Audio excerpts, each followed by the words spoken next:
pagod, kundi dahil ikaw ang tanging ko. Sa mundong ang tingin sa pagluhod ay kahinaan, ipaalala mong sa lupa matatagpuan ang tunay na katapangan.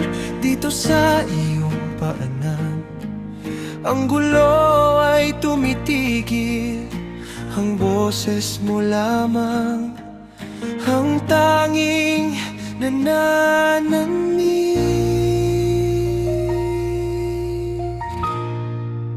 Turuan mo akong lumuhod ng may kagalakan, sapagkat sa pag-iuko ko, doon ako nagiging matapang. Hindi ito panghihina, kundi ang aking kalakasan, ang muling magtiwala sa iyong walang hanggang kapangyarihan. Sa ilalim ng iyong mga pakpak, ako ay ligtas. Doon ang init ng arugaong mong wagas.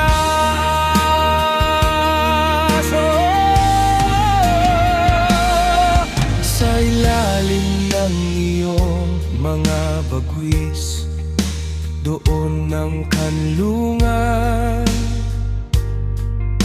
isang ligtas na dambana sa gitna ng kapahamakan.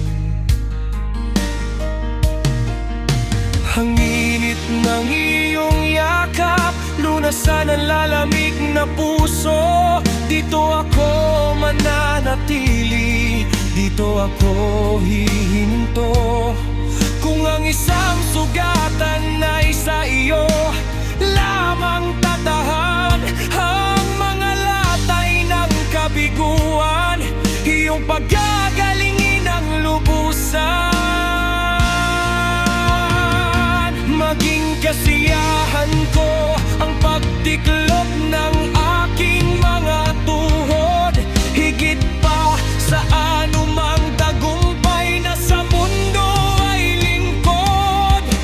Turuan mo akong sa iyo lamang magtiwala, maging sa gitna ng unos o sa oras ng pagluha. Ang sugat ng kahapon ay nagiging marka ng iyong biyaya.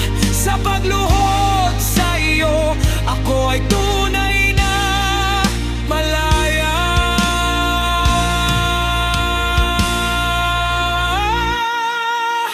Turuan mo akong lumuhod ng may kagalakan, sapagkat sa pag-iuko ko,